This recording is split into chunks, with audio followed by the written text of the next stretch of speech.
大家好，我是小美。冻土豆你知道吗？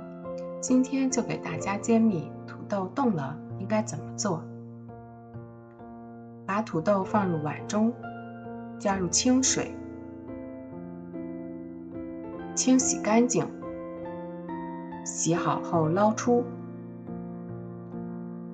再将土豆放入密封袋中，封住封口，放置冰箱，冷冻24小时以上。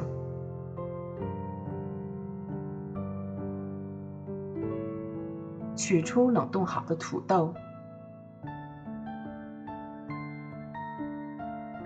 倒入较大一点的碗中，加入凉水，浸泡3个小时以上，使其解冻。解冻好的土豆捏起来就会软软的，然后用力捏紧土豆，挤出水分，水分挤得越干越好。全部挤好水分后放入盘中。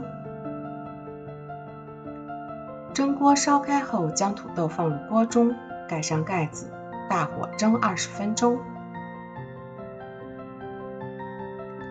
取出蒸好的土豆，再剥去土豆皮，这时候土豆就能很好的去皮。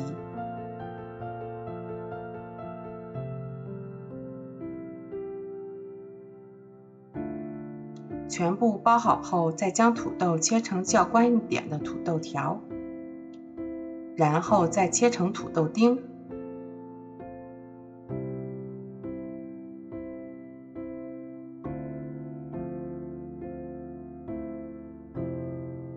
切好后放入碗中备用。再把葱切成葱末，放入碗中备用。将蒜瓣先用刀拍散，再切成蒜末，放入碗中备用。炒锅倒油，放入葱末、花椒粉，翻炒出香味后加入土豆丁，翻炒1分钟，然后再加入食用盐提味，再翻炒30秒，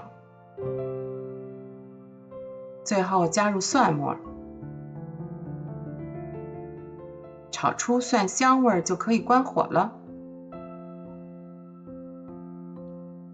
盛出，再撒上些少许的黑芝麻装饰一下就好了。喜欢吃辣的朋友还可以放上小辣椒，也是非常的好吃。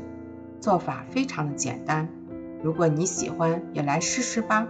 我是小美，喜欢我的视频就关注我吧，谢谢您的支持。